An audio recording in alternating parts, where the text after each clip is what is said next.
오늘 말씀은 열왕기상 4장 전체 말씀을 함께 나누도록 하겠습니다. 제목은 지혜로 다스리는 나라라는 제목으로 함께 나누도록 하겠습니다. 이제 하나님께서 솔로몬을 왕으로 세우셨습니다. 솔로몬을 왕으로 세우셨기 때문에 하나님께서는 그 왕위를 유지하고 그리고 또 나라를 통치할 수 있는 지혜와 힘을 허락하여 주셨습니다. 그런데 나라를 통치하는 것은 혼자의 힘으로 되는 것이 아닙니다.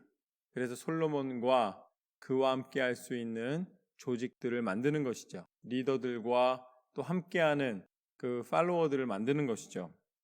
오늘 말씀에서는 바로 하나님께서 솔로몬이 나라를 다스릴 수 있도록 어떠한 지혜를 주셨고 어떻게 그 모든 것을 다스릴 수 있도록 함께 하셨는가를 보여주시는 장면입니다. 솔로몬에 대한 이야기입니다. 1절 말씀부터 보면 이렇습니다. 솔로몬 왕이 온 이스라엘이 왕이 되었고 그의 신하들은 이러하니라.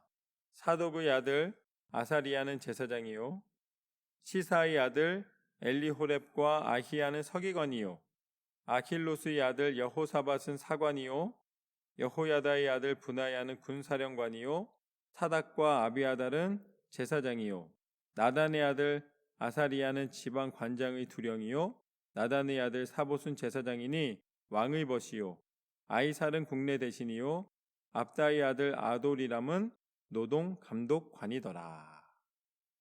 이제 안팎으로 솔로몬이 그 모든 나라를 다스릴 수 있는 조직을 갖추게 됩니다. 왕이 된 솔로몬에게 하나님께서는 사람을 붙여준 것이죠. 그런데 이 구성된 사람들을 보면은 이러한 특징들이 있습니다. 먼저는 이 사독의 아들 아사리야가 제사장이 됐습니다. 그리고 시사의 아들 엘리호렙과 아히야는 서기관이 됐습니다. 그런데 이 시사가 누구냐면 바로 다윗이 통치할 때의 서기관의 역할을 감당했던 사람입니다. 이제 다윗의 문서들을 관리했던 사람이에요. 그런데 그 아들들이 뒤를 이어서 이 엘리호렙과 아히야가 역시 서기관이 됩니다. 그러니까 아버지가 관리하던 것을 그대로 계승해서 관리하게 된 것이죠. 그리고 여호사밧이 사관이었는데 이미 다윗 때부터 사관이었던 사람을 솔로몬 때에도 중용하고 있는 모습을 보게 됩니다. 여기서 끝나는 것이 아닙니다. 보면은 아비아달은 분명히 이 솔로몬 때에 파면이 됐지만 여기에 사독과 아비아달이 제사장으로 소개되고 있고 또 나단의 아들 이 아사리야와 또 사봇은 지방 관장의 두령이 되고 또 제사장이 돼서 왕의 벗이 됐다. 이게 왕의 벗이 될 수 있었던 이유는 무엇이냐면 다윗의 아들 나단입니다. 이게 나단 선지자가 아니라 여기에 나오는 나단은 다윗의 아들이었던 나단이에요. 그러니까 이 다윗의 아들의 아들이니까 누굽니까? 사촌인 것이죠. 솔로몬도 다윗의 아들이고 나단도 다윗의 아들이었기 때문에 이 사촌지간이 되는 것입니다. 그들이 이제 이 두령의 역할과 제사장의 역할을 또한 함께 감당해 주게 되는 것이죠. 그리고 국내 대신이라는 직함으로 아이살이 봉사하게 되고 그리고 또 아도리람은 이제 노동 감독관이 됩니다. 근데 아도리람도 이제 아도람이라고 불렸는데 이 사람 역시 누구냐면 다윗 때에 이미 같은 역할을 감당했던 사람입니다. 그러니까 솔로몬을 돕는 이 조직을 이제 만들었을 때에 리더들을 구성했을 때에 솔로몬은 어떻게 했는가? 솔로몬은 적절하게 이 반란을 일으키거나 자기에게 어떻게 보면 반대 세력으로 섰던 사람들, 특별히 다윗 왕이 지칭했던 사람들은 아주 철저하게 그 부분에 대해서 정리를 합니다. 그렇지만 이 다윗 때의 역할을 잘했던 사람들은 그 아들이 됐든지 아니면 그 당사자가 됐든지 계속해서 그 역할을 감당할 수 있도록 해주는 모습을 보게 됩니다. 이걸 우리는 뭐라고 표현할까요? 굉장히 지혜롭게 모든 직책들을 분배했다. 그렇게 했기 때문에 이전에 좋았던 것은 유지할 수 있었고, 또 국내 대신이라든지 이 국력이 세지고 또 국가의 모든 힘이 확장됨에 따라 필요한 요소들은 적절하게 배치하고 있는 모습을 보게 됩니다. 그러니까 하나님이 솔로몬에게 어떤 축복을 주셨다? 동역자의 축복을 주셨다. 저는 여러분이 솔로몬처럼 혼자 일하는 사람이 아니라 하나님이 주신 이 동역자들, 이전부터 지혜를 가지고서는 잘 관리하던 사람, 그러니까 경험이 있는 사람과 새로운 아이디어를 갖고 새로 용기를 갖는 모든 사람들이 함께 어우러질 수 있는, 그리고 그들을 이끌 수 있는 리더십과, 그리고 또 이 신실한 마음을 허락받으시고 하나님이 세우신 리더가 되시기를 주님의 이름으로 축원합니다. 솔로몬은 그렇게 하나님이 주신 지혜로 이 일을 잘 감당하게 되었습니다. 그리고 나서 이제 이 가까운 곳에 있는 조직을 이렇게 개편한 다음에 그 다음에 각 지방에 사람들을 배치하게 됩니다. 그게 바로 7절부터 말씀인데요. 솔로몬이 또 온 이스라엘에 12지방 관장을 두매 그 사람들이 왕과 왕실을 위하여 양식을 공급하되 각기 1년에 한 달씩 양식을 공급하였으니. 굉장히 지혜롭습니다. 지방을 어떻게 배분했다고요? 12지방으로 이 관장들을 나눠서 관장들을, 그 지역을 통치하고, 그러니까 관할하는 사람들을 파견했다. 그런데 몇 지방이냐면 12지방이에요. 그게 굉장히 중요합니다. 그래서 12지역으로 나누어서 각 지역이 1년에 한 달씩 이 솔로몬에게 어떻게 합니까? 궁에 양식을 공급하게 합니다. 왕과 왕실에 양식을 공급해요. 그러니까 12지방에 한 달씩 공급하면 어떻게 되는 거예요? 12달이니까 1년이 꽉 차는 것입니다. 그래서 왕과 왕실이 양식을 공급받는 데에 전혀 지장이 없이 만드는 모습을 보게 됩니다. 그리고 혼자 읽으면 잘 읽어지지가 않습니다. 그래서 그 뒤에 있는 12지방 관직이 어떻게 이루어졌는가를 함께 읽어보면 이렇습니다. 8절에 보면 그들의 이름은 이러하니라.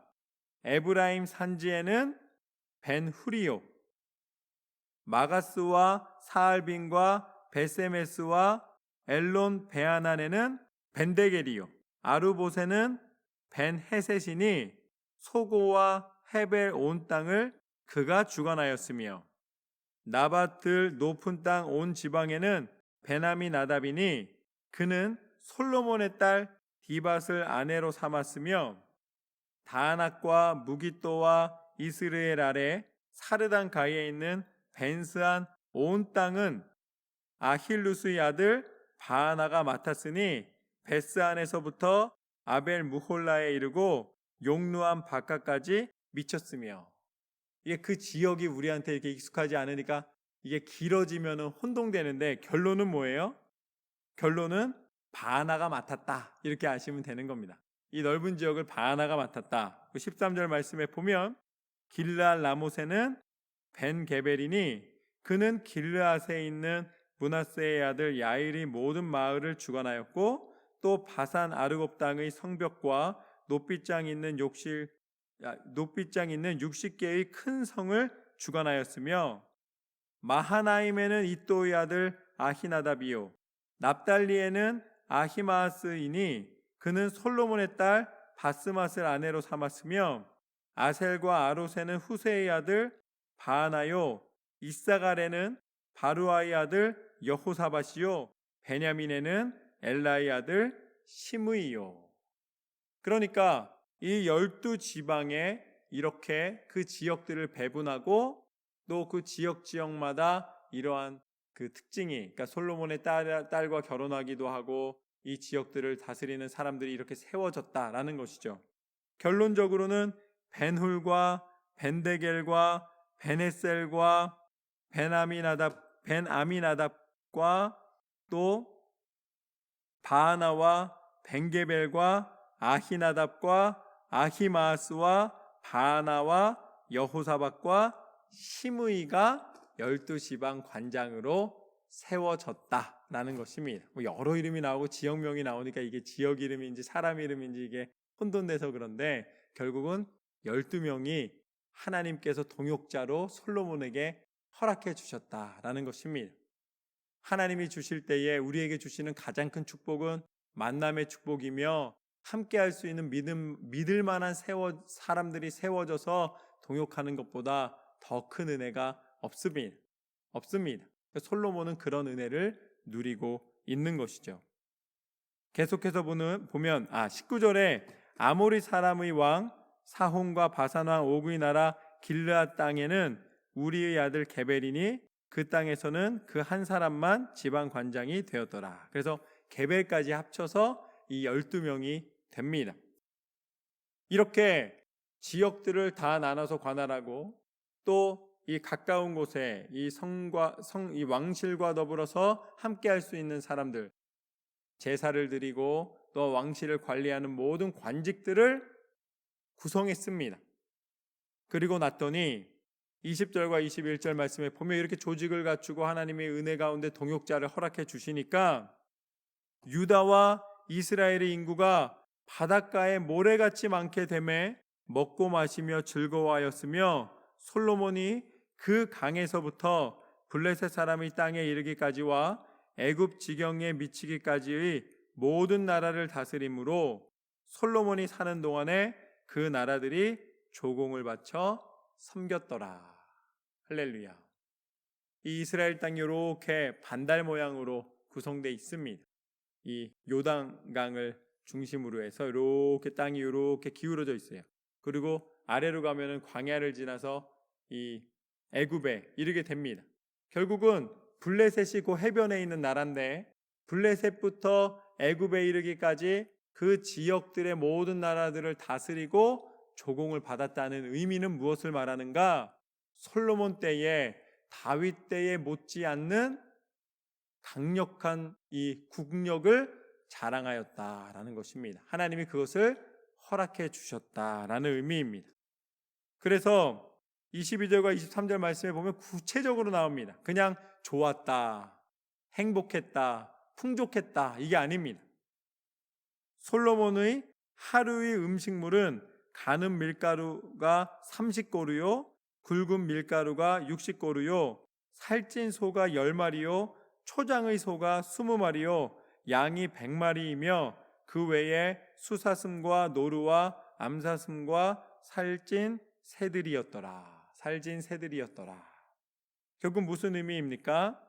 이 밀가루가 30고루라는 것은 우리가 지금 우리나라 말로 이야기하자면 뭐 포대, 뭐 아니면은 뭐 리터 뭐 이런 것들이 고체와 이 액체를 이 통틀어서 하는 그 용량을 재는 단위입니다. 그렇기 때문에 결론은 많았다는 거예요. 굉장히 많은 양을 사용했다.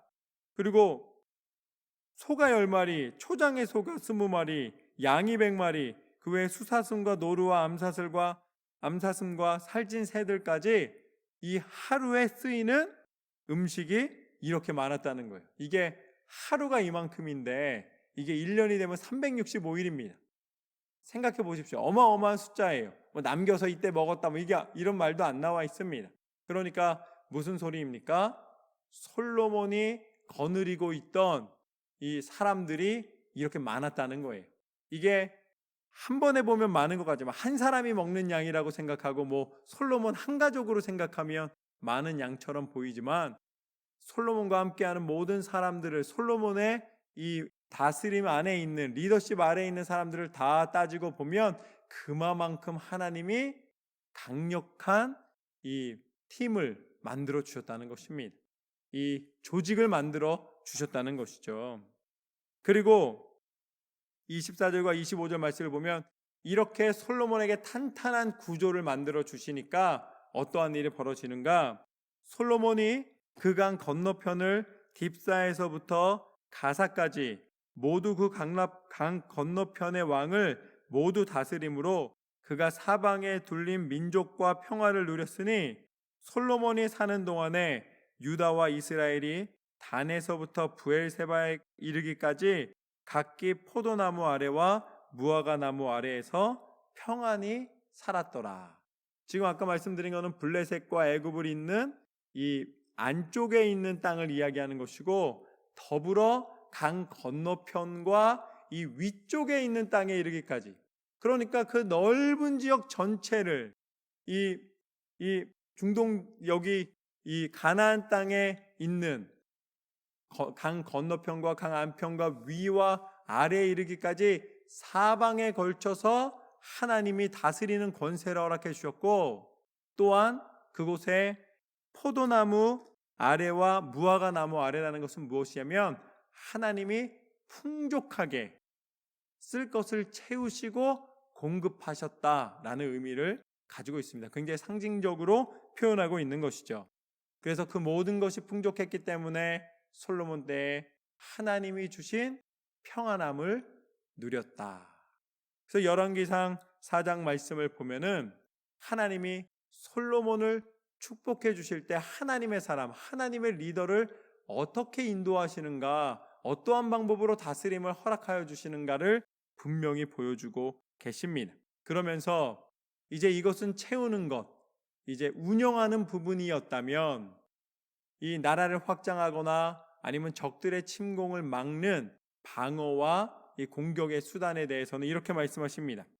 26절부터 28절까지 말씀을 보면은 이렇게 나와 있습니다. 솔로몬의 병거의 말 외양간이 4만이요 마병이 12,000명이며 그 지방 관장들은 각각 자기가 맡은 달에 솔로몬 왕과 왕의 상에 참여하는 모든 자를 위하여 먹을 것을 공급하여 부족함이 없게 하였으며, 또 그들이 각기 직무를 따라 말과 준마에게 먹일 보리와 꼴을 그 말들이 있는 곳으로 가져왔더라. 이 솔로몬 때에는 군사력이 무엇을 통해서 이 좌지우지되냐면 바로 오늘 소개되고 있는 말을 통해서 결정되는 것입니다. 지금은 어때요? 지금은 그 비행기잖아요. 비행기 얼마만큼 이 제트 비행기가 많으냐, 이 공군력이 얼마만큼 센가, 그리고 또 뭐가 있습니까? 또 미사일이 어떤 미사일이 얼만큼 있느냐. 그러니까 옛날에 상상도 못하는 무기들을 가지고서는 군사력이라는 것을 측정합니다. 화력이라고 표현하죠. 그런데 솔로몬 당시에 가장 최고의 무기가 무엇이었는가? 최고의 무기가 바로 말이었어요. 왜냐하면 사람의 능력치를 넘어서는 공격을 할 수 있는 속도와 힘이 말에서 나왔기 때문입니다. 그래서 하나님이 말을 허락해 주셨다는 것은, 이렇게 풍족하게 허락해 주셨다는 것은 솔로몬을 통하여서 통치력을 견고히 하셨다라는 의미를 가지고 있습니다. 물론 여기에 이제 외양간이 4만이라고 나와 있는데, 이 부분은 이제 신학적으로 봤을 때에 이 역대하 9장 말씀에 나와 있는 것처럼 이제 옮기는 과정에서 4천이 이게 4만으로 잘못 적혔다라고 이렇게 이 연구가 됐는데, 중요한 것은 하나님이 솔로몬에게 풍족하게 주셨다는 것입니다. 풍족하게. 이게 4만이든 4천이든 이 마병이 12,000명이든 얼마가 됐든지 간에 중요한 것은 하나님이 부족함 없이 베풀어 주시고 강력하게 만들어 주셨다는 것입니다. 그리고 29절과 30절 말씀을 보면은 하나님이 솔로몬에게 지혜와 총명을 심히 많이 주시고 또 넓은 마음을 주시되 바다의 모래같이 하시니 솔로몬의 지혜가 동쪽 모든 사람의 지혜와 애굽의 모든 지혜보다 뛰어난지라. 솔로몬이 간구했던 내용입니다. 솔로몬이 하나님 앞에 간절한 마음으로 기도했던 내용입니다. 꿈속에서, 환상 중에서 하나님이 너에게 무엇을 줄까 말씀하셨을 때에 지혜를 구했습니다. 그랬더니 하나님이 어떻게 하십니까? 기도한 대로 응답해 주셨습니다. 솔로몬에게 이렇게 많은 동역자들과 또 재산과 군사력과 다스릴 수 있는 기회를 주셨는데, 이 모든 것을 가지고도 지혜가 없으면 하루아침에 잃어버릴 수가 있는 거예요. 여러분, 무언가가 많아지기를 우리는 원하지만 그것보다 더 중요한 것은 그 많은 것을 하나님의 뜻대로 다스리고 사용할 수 있는 지혜가 필요합니다. 이 밤 솔로몬에게 주셨던 지혜가 이 말씀을 듣고 이 말씀을 믿는 우리 모두에게 허락하여 주실 줄로 믿습니다. 하나님은 그 나라를 다스릴 수 있는 지혜를 주셨습니다. 그래서 어떻게 됐는가? 솔로몬이 군사력을 통해서 나라를 확장시키거나 나라의 통치력을 강화시켰다기보다는 오늘 말씀처럼 31절 말씀처럼 그는 모든 사람보다 지혜로워서 예스라 사람 예단과 마호르의 아들 헤만과 갈골과 다르다보다 나음으로 그의 이름이 사방 모든 나라에 들렸더라. 그가 잠언 3,000가지를 말하였고 그의 노래는 1,005편이며 그가 또 초목에 대하여 말하되 레바논의 백향목으로부터 담에 나는 우슬초까지 하고 그가 또 짐승과 새와 기어다니는 것과 물고기에 대하여 말한지라. 사람들이 솔로몬의 지혜를 들으러 왔으니 이는 그의 지혜의 소문을 들은 천하 모든 왕들이 보낸 자들이더라. 오늘 말씀에서 분명히 말씀해 주시는 건 무엇이냐면 하나님은 솔로몬에게 지혜를 허락해 주셨다는 거예요. 각종 지혜를 다 주셨습니다. 우리가 많이 이 모든 학문에 뛰어났고 그림이면 그림, 수학이면 수학, 자연의 이치면 자연의 이치, 과학이면 과학, 그 모든 것을 다 통달한 사람이 있어요. 이게 누구냐면 레오나르도 다빈치예요. 그래서 그 사람이 남긴 그걸 보면은 이 비행기에 대한 것들, 하늘을 나는 것에 대한 어떤 연구도 굉장히 많이 한 걸 보게 됩니다. 각종 이 자료들에 보면은 각종 학문을 다 다뤘어요. 그러나 제가 레오나르도 다빈치의 자료들을 보니까 와, 대단하다고는 생각이 되는데 그렇다고 해서 모든 것을 완성한 건 아니에요. 그러니까 대단히 많은 것을 보았지만 완성한 건 아닙니다. 그러니까 자료가 돼주고 그런 생각들이 다음 후손들에게 기반은 돼줬지만 그의 생각에 머물렀지 그것이 완성된 건 아니에요. 여러분, 모나리자도 보면은 모나리자도 눈썹이 있다 없다 이야기를 많이 하지 않습니까? 그것처럼 우리가 생각할 때 참 뛰어나다 하는 사람도 완벽하다라고 말할 수는 없는 거예요. 그렇지만 오늘 솔로몬의 초기, 솔로몬의 말기는 아닙니다. 그러나 솔로몬의 초기 통치에 있어서는 솔로몬의 지혜는 나라를 다스리는 것에서부터 이 자연의 이치를 깨닫고 그것을 하나님으로 받은 지혜로 말미암아 모든 사람에게 사랑을 받고 흠모함을 받을 정도로 솔로몬의 통치와 그의 어떤 견문과 이 모든 이 지식들이 아주 뛰어났다는 것을 보게 됩니다. 그렇다면 이 사장의 이 긴 절을 통하여서 하나님이 솔로몬을 쭉 설명해 주시고 그가 했던 모든 것을 보여주셨는데 결론이 무엇입니까? 결론은 이 모든 지혜가 솔로몬이 기도하였을 때에 하나님이 약속하셨고 그 약속을 지켜주신 것인 줄로 믿습니다. 여러분이 기도할 때에 하나님은 그 기도를 외면하시는 하나님이 아니시라 하나님께서 예비하신 모든 것을 허락하여 주시는 통로로 사용하시는 줄로 믿습니다. 그리고 그 신실하신 하나님께서는 솔로몬에게 지혜 주신 것으로 끝내지 않으셨습니다. 솔로몬에게 주신 그 지혜를 만드신 하나님이 직접 이 땅 가운데 오셔서 하나님의 통치와 하나님의 다스림과 하나님의 능력과 하나님의 섭리와 계획과 하늘의 비밀을 알려주시고 선포하셨습니다. 그분이 누구신가? 그분이 바로 예수 그리스도이십니다. 예수님은 하나님이십니다. 그래서 솔로몬은 받은 지혜로 그 지혜로운 통치를 했다면 예수님은 만드신 지혜입니다. 그러니까 근본적인 지혜예요. 그래서 예수님만이 죄사함의 권세가 있으셨고 예수님만이 모든 것을 근본적으로 물리치시고 치료하시고 주관하시는 권세를 나타내셨습니다. 그리고 마침내 약속하신 대로 십자가에 달려 죽으시사 우리의 모든 죄를 대신하여 우리를 살리시기 위하여 그 십자가의 죽음을 친히 담당하여 주신 줄로 믿습니다. 당시에 십자가는 형벌이었기 때문에 십자가를 통해 많은 사람이 죽었습니다. 그런데 십자가에 죽었다고 다 희생을 한 게 아니에요.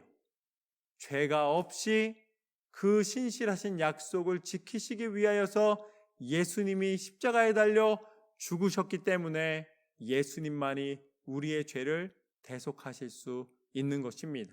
그리고 그 길을 완성하셨습니다.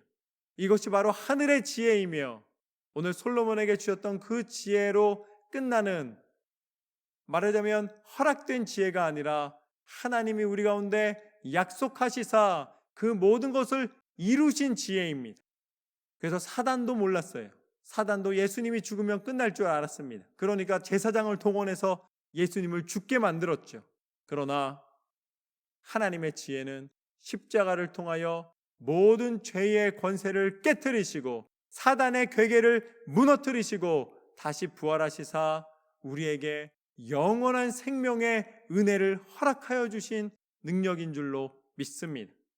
그래서 그 지혜의 하나님을 바라볼 때에 우리에게 지금 허락된 가장 큰 지혜는 우리를 구원하여 주신 하나님의 지혜, 그 십자가의 길, 그 부활의 승리를 고백하며 예수님의 이름을 믿고 천국에 들어가는 것인 줄로 믿습니다. 이보다 더 큰 지혜는 없습니다.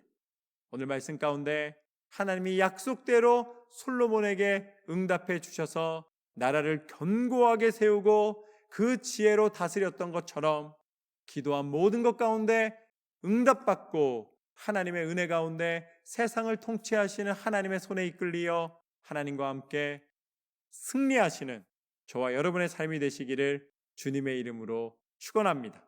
하나님께서 날마다 그 은혜로 함께 하실 줄로 믿습니다. 그렇게 승리하시기를 주님의 이름으로 축원합니다.